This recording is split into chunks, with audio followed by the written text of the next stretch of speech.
Hello, this is Rodney Wittenberg, And this is David Heitler-Clevens. and welcome to Music for the New Revolution.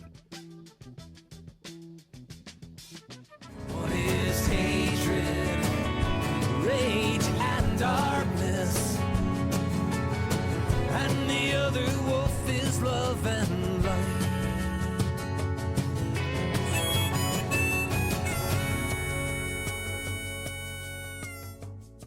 This is David, and Rodney is here too. Yes, hi. Hi, Rodney. How you doing? So I mentioned to you in asking you to do this that we're doing a podcast, but the theme is forgiveness. As soon as we thought about that theme, I thought of you in terms of both your music and a lot of the work you do outside of music. So I'm really glad that you agreed to do this with us. What got you started in your work in the prison? What was the way that formed for you? Well, one of my dearest friends, who actually became, I guess I became his friend through the fact that he was my spiritual advisor, is a Franciscan brother, David Schlatter. Brother David ran a street mission in Wilmington, Delaware, called the Franciscan Center. And you didn't have to be Catholic to feel welcome there. As a matter of fact, it was open to anybody of any faith or no faith. But a lot of wonderful missions and ministries, had their home there. And one of them was New Beginnings, and that was basically David and Father Barry and some lay volunteers who would go into the state prison each week, not to preach scripture or sign up people for Catholicism, but to just sit and talk and try to figure some stuff out. David used to say it was like, if you're planning to build a bookcase, you need tools and you need materials and you need, a drawing. You need some kind of a plan and some measurements and a trip to the hardware store. And so these guys are trying to take on a much bigger job, which is to leave prison and not go back in a state where the recidivism rate is over 70%. And so New Beginnings was to try to address that project in any way it could. And the center was being closed, and David was being transferred. He's now the chaplain at the Walter Reed Medical Center in Silver Spring, Maryland. And he asked me to take over the group when those guys left town. And I originally told him I felt like I was too good looking to go into prison. I was, kind of being a smart ass because I didn't want to admit that the whole idea freaked me out a little bit. I'd never visited anyone in prison, never knew anyone in prison, and didn't have any special training that I thought would make me of any use to anybody I'd meet there. I'm a folk singer. There's probably no more useless vocation when it comes right down to it. I kept saying no. I said no a couple times, and he kept asking, and I felt like I was being led that this was important, that I go try to do this. And so for years, I did it on my own. I'd go in on Tuesday mornings when I wasn't on the road, and it was pretty grim. I mean, it was me very earnestly, reading some appropriate newspaper, magazine article or essay that I had culled from the internet about this or that subject, and being treated almost like a substitute middle school teacher, with everything that entails. And I knew I sucked at it, and I knew that it was too important to just quit.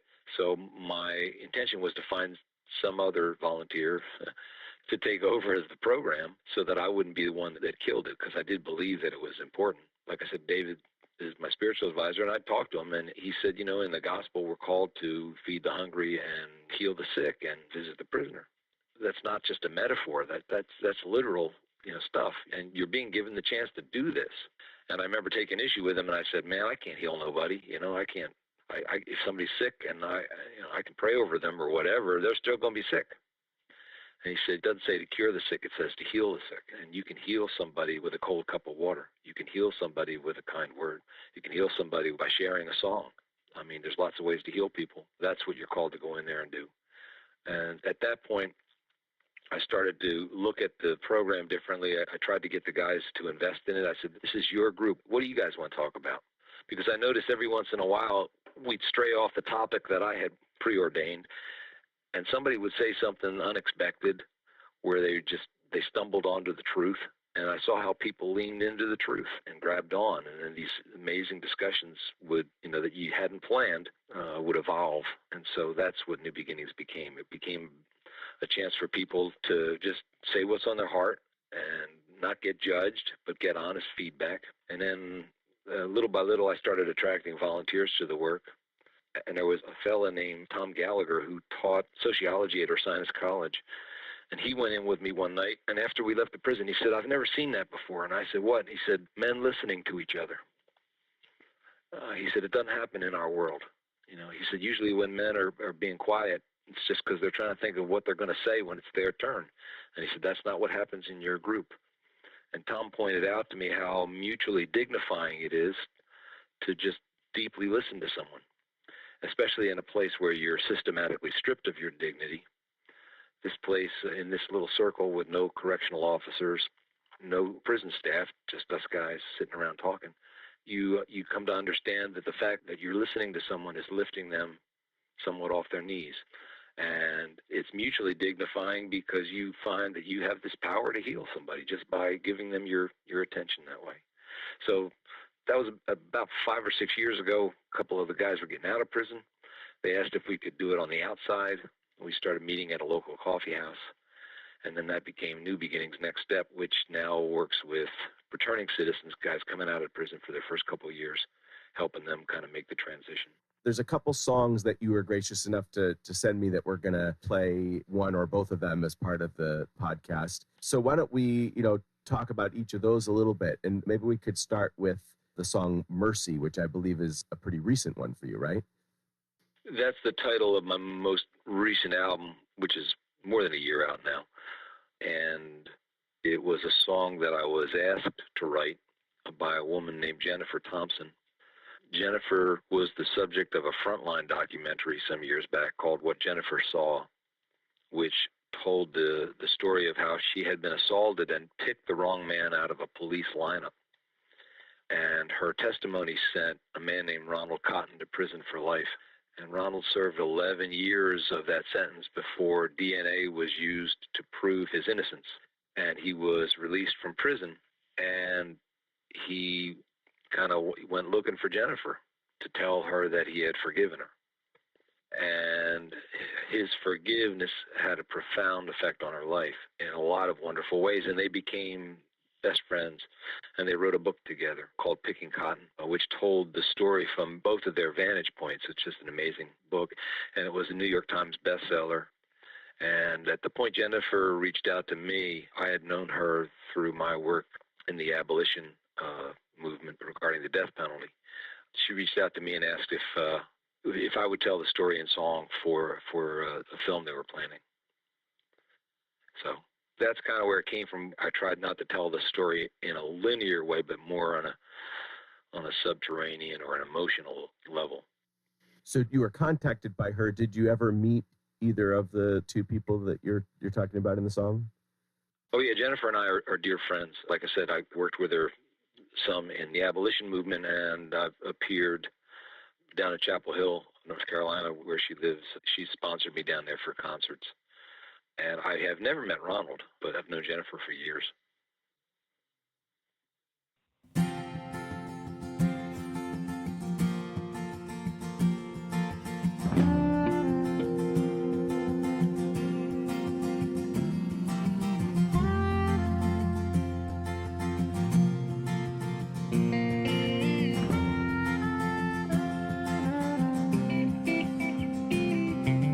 Although it was in despair, it longed for peace, and so your spirit laid your anger down to stay free from your prison. You forgave me, trapped within a heart that hated.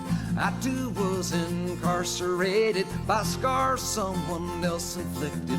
Never could I have predicted mercy would save my life, 'cause mercy found me when I was thirsty.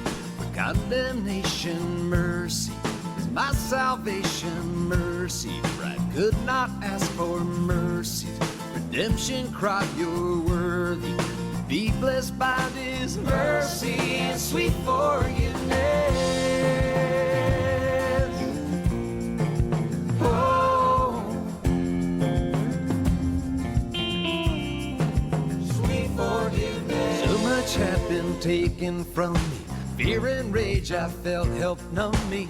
To wounds even I could not see. To my very humanity you reached, but I doubted when you told them you forgave me. Then you met me and I realized that I saw within your eyes. Mercy saved my life because mercy taught me when I was thirsty. Retribution, mercy was my solution. Mercy, he did not ask for mercy. Redemption cried, you're worthy. Be blessed with this mercy and sweet forgiveness.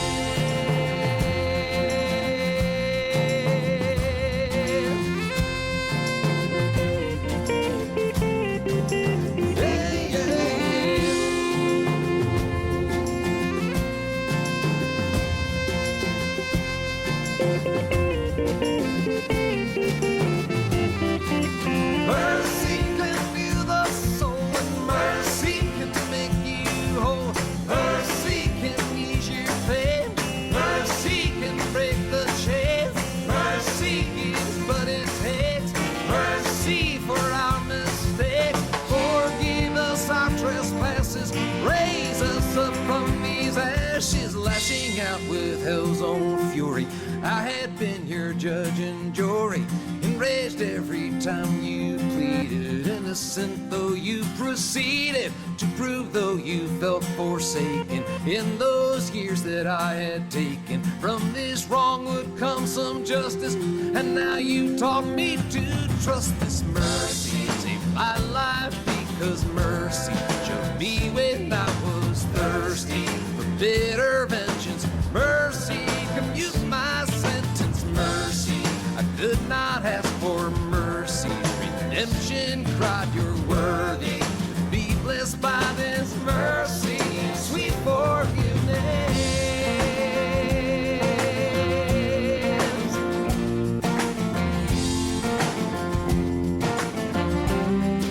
Sweet forgiveness.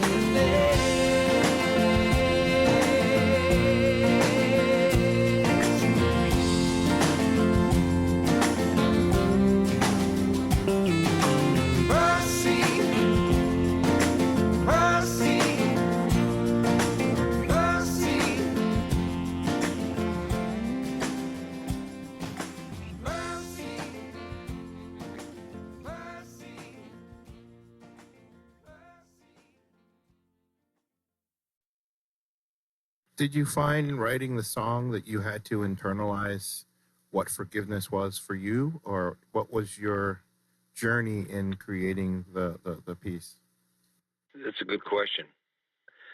The song actually helped me to embark on some interior work that I hadn't really owned up to or taken on at that point in my life.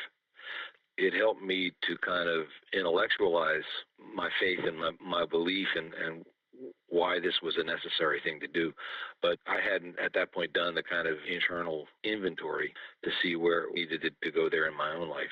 And that's happened in the years since writing the song. So it was kind of a song that I wrote and then found myself singing every night, and then moved, challenged to try to live up to. You said it had a profound effect on your friend. What was that effect, and how did it change her life?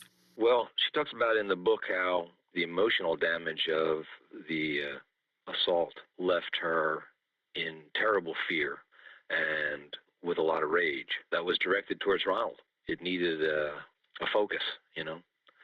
And so she said that even as he protested his innocence, she just saw him as this liar, you know, and it made her even angrier that he tried to defend himself. So all of this was diminishing the quality of her life, of her ability to do the things in her life that she was called to do. And when he forgave her, it also allowed her to step outside this terrible guilt that she was bearing, because she was following the case. And when it was proven that she had made a mistake, a tragic mistake, she was bearing all that on top of everything else. You know, you can only imagine how much weight that would be. And Ronald's forgiveness enabled her to begin the process of forgiving the man who had raped her at knife point and held her captive. His forgiveness enabled her to begin the journey of forgiveness herself. You mentioned that it started the journey for you writing the song. When you perform the song now, do you find the different things in it that you wrote then that you didn't know that you were putting in there, and also new things that it inspires in you now? Yeah, no, I think, well, I mean, I got to do this without sounding like I'm patting myself on the back too much, but there are things in the song that as I sing them now, I understand them more than when I wrote them, which, you know, I'm kind of proud of the fact that I was able to get out in front of myself a little bit and understand where it was I needed to go before I was able to go there. I was in Gander Hill Prison just this morning working with the group that I run there, New Beginnings, and we are currently talking a great deal about forgiveness. And I shared with the guys that one of the things that used to infuriate me when I was struggling on that path was people telling me to just let it go, let it go. And I'm thinking, let what go? I'm caught in a trap, and you're saying let the trap go. Like telling a coyote whose leg has been caught in the jaws of this trap, you tell the coyote, well, let the trap go. You know, if you're in pain, that can really provoke a little bit of resentment or anger. And I found that it had been happening in me a little bit. The metaphor that I eventually settled on was that I was holding on to an anvil. I was at the bottom of a swimming pool, and all I had to do was let go to float to the top. I was under the impression that I was chained to this thing. Turned out that there was a handle, and I was holding on to it. So that was the end result of the process that began with the writing of the song for me. And, you know, it didn't happen all at once. It had a lot to do with the internal work that you got to undertake. A lot of intention was involved, a lot of failure, because, you know, the hardest thing in the world to do is to say, I'm going to try to do something that you don't believe you can actually accomplish, and then fall down on many times on your way to getting there. But being a folk singer, I'm no I'm no stranger to failure and prayer, actually. I mean, all those things went into it, and the work that I do with the guys in prison. You know, one of the things about our group is I'm not, as a volunteer, as a facilitator, I'm not any smarter than anybody else in that room. I've been a lot luckier with some of the decisions that I've made, but you know, they expect to hear the truth out of me when it's my turn to talk. And so I was sharing with the guys the stuff that I was dealing with and talking about it very openly. And the times when I was about to give up and throw in the towel, they were the ones who encouraged me and pushed me forward. So I tell people, you know, my spiritual advisors, a lot of them live behind bars, and I'm not really exaggerating at all.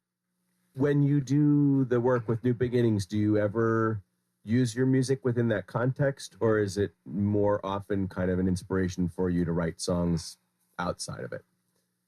Yeah, because it's I'm in different prisons now because we've expanded, but the original venue was maximum security, so I'm not allowed to take my guitar into Gander Hill. So occasionally when a song comes out of something the guys share with me and something I've learned through the discussion, I'd go back and sing it a cappella for them, which there's nothing that makes a group of predominantly African-American men more nervous than a middle-aged white guy singing an a cappella folk song. Yeah. But that's awesome. But I noticed that nervousness dissipated like halfway through the first verse when they found out that I had been listening and I was trying to tell the truth. And then the medium at that point doesn't matter. You know, it's the truth that matters. My question for you goes back to the song and looking at the lyrics. And I'm curious as to what your process was in writing this song. Did you develop the lyrics first, or was it a combination of lyrics and music? And did you approach it like you would any of your other songs, or was there something different that you did? I remember wanting it to be anthemic, to have some power, to convey the sense that forgiveness is a powerful thing, an empowering thing. You know, I didn't want it to sound too pretty, although forgiveness is certainly beautiful. And then as I told the story, I remember feeling like I wanted the cadence, the meter of the song, the lyrics in the verse to have a kind of an unrelenting quality, that they're coming at you, you know, that you become involved in this process that's unfolding and takes you with it. Matter of fact, a pastor in New Jersey actually performed the song, he told me, as part of his Advent homily series. And he said, those verses are like toboggan rides, which I thought was just a great metaphor, because you know, that's exactly kind of what I was going for. It's a slippery slope, you know, but it takes you with it. So I remember wanting to do something like that you were pulled into this process if you were brave enough to climb to the top of that hill and look down. And that the chorus would be some kind of a release from the process musically.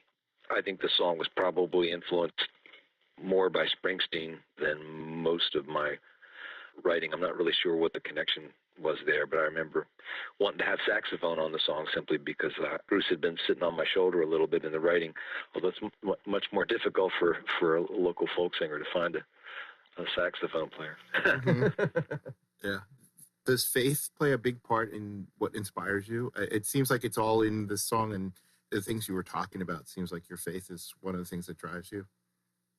Yeah, you know, I always kind of had a strong faith. It's kind of, I don't know, it's all been related. My music, the work in prison, my faith life have all kind of come together somehow. But it's not a certain kind of faith. It's just a belief in the beauty of the indwelling creator of everything, that I'm finding more and more in the darkest places, in the marginalized, in the people that I meet who have been abandoned. I see so much spirit and compassion and hope.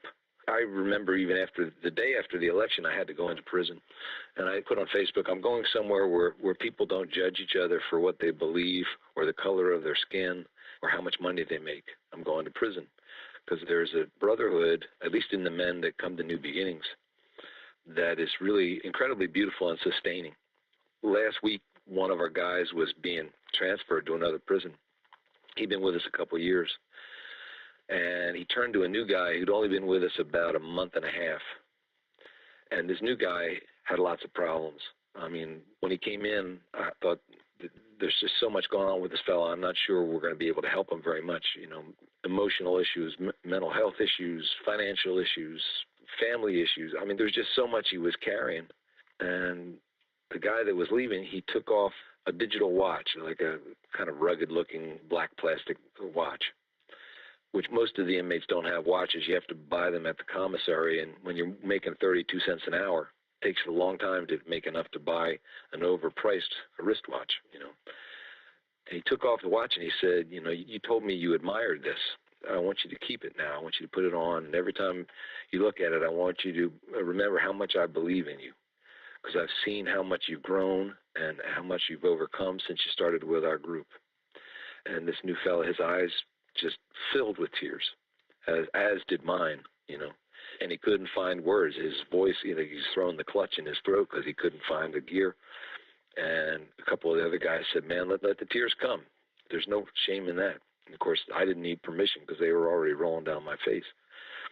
But that's not an unusual thing. I've grown a lot closer to our Lord through this work than so it's been an amazing gift. And one of the reasons I talk about it in my music and on stage, number one, I have to raise money for the guys coming out of prison, because we give them bus passes and food, like grocery store gift cards each week for the first year or two out of prison to kind of help them with the economic part of it. But what I want people to realize is what an ultimately selfish act it is to get involved in reaching out and helping other people, because it feeds me more than it ever feeds them. So. Mm-hmm. Mm-hmm. Could we ask you about the other song we were thinking about, which is Two Wolves? So maybe tell us a little bit about how that song came about. In a sense, that was like Brother David kept knocking, and I kept saying no. The Two Wolves thing, the story, I think I first heard from Arlo Guthrie. And I remember he told it either in a letter or from the stage. I can't remember now, but I remember thinking, what a great song that would make. And then one or two times since I heard it from Arlo, I heard it repeated. And every time I kept thinking, what a great song that would make, but I never, sat down with the guitar and wrote it. And then on September 11th, 2001, about 6 or 7 o'clock in the evening, I took a walk, and I ended up in a little church not far from my house, where they hadn't planned any services, but there was a big cardboard sign said, "We're open for business." And I walked in, and the preacher came out, and he told that story from the pulpit. And it was absolutely the thing I needed to hear most in the world at that moment was, don't feed the hate, don't feed the revenge, don't feed the darker side of your, the darker angels or whatever, and, feed the better angels of your nature and your spirit. So I went home and I wrote that song that night.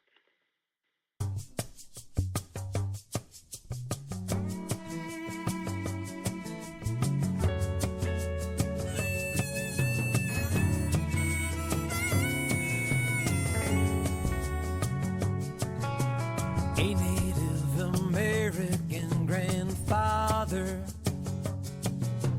found his grandson crying after school and discovered from the sobbing child that a playground bully had been cruel. I wish that I could hurt him, said the child. And when I get big, that's what I'll do. That will make me sad, said the grandfather. Then I'll know the dark wolf is taking you. There are two wolves. There are two wolves. And within each heart these two wolves fight. One is hatred, rage and darkness, and the other wolf is love and light.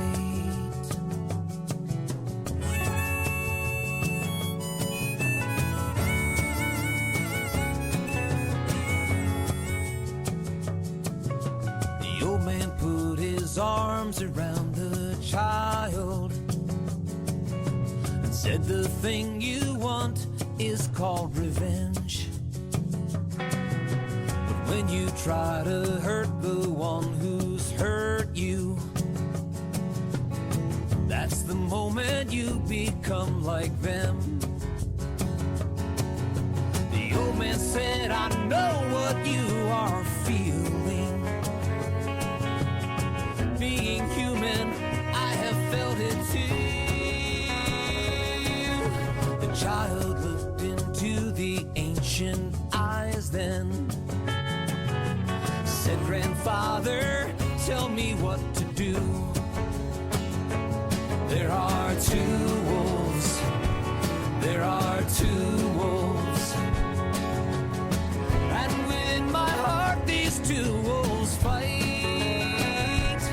One is hatred, rage and darkness, and the other wolf is love and light.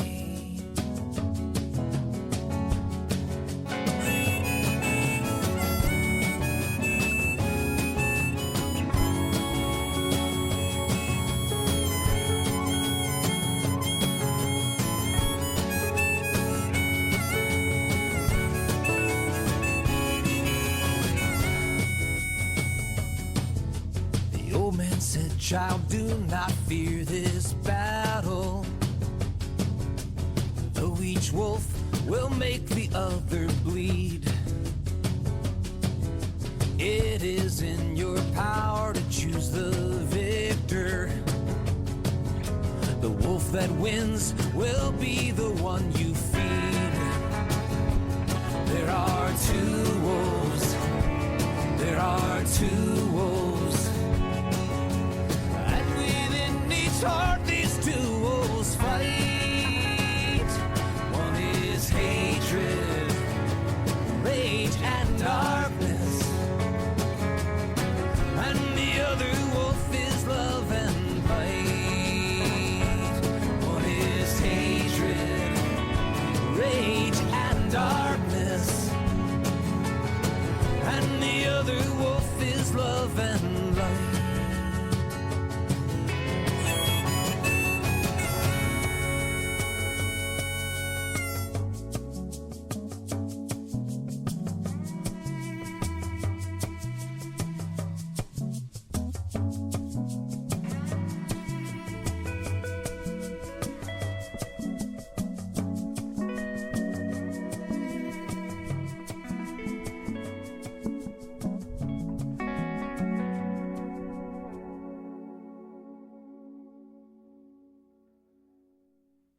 So, one thing contrasting these two songs, you talked about how the Mercy song, you didn't want it to be a linear narrative kind of thing. And this one is tells more of a story. Yeah, I wanted to be the storyteller. And everyone's heard the story at this point, so there's no real surprise in the song. Hopefully, it doesn't become a boring thing to listen to. I still open my shows with it because I feel like when we come together in a concert, that's kind of what it's about, is feeding the good wolf, feeding the light in your spirit, and love and community and all the good things that we get when we come together in live music settings. What we talk about in New Beginnings all the time is accountability, taking responsibility for your own, shit. God knows there's a lot of people who have been victimized in the world, by our society, and justice is due, and they have to call for it. But what I have found is that the more you identify yourself as a victim, the more you give your power away. And so the more I get guys inside to take responsibility for the part they played in their own lives, the more power they're taking back, because if they just say it's society, it's the white man, it's institutional racism, it's whatever it is, and there are so many valid challenges that I never had to face, I would never have survived the upbringing that so many of my guys don't even think twice about. So they'd be perfectly within their rights to say, this ain't my fault. But by saying that, they're not taking up their own power. And so to the degree that they say, I played this part in bringing myself to this moment, that means I have the power to change the path that I'm on. And that's where I need them to stay, because I need them to be strong enough to go out and be free. Mm-hmm. That's really interesting. I was thinking as you were saying that the reason the story works so well is wolves are powerful.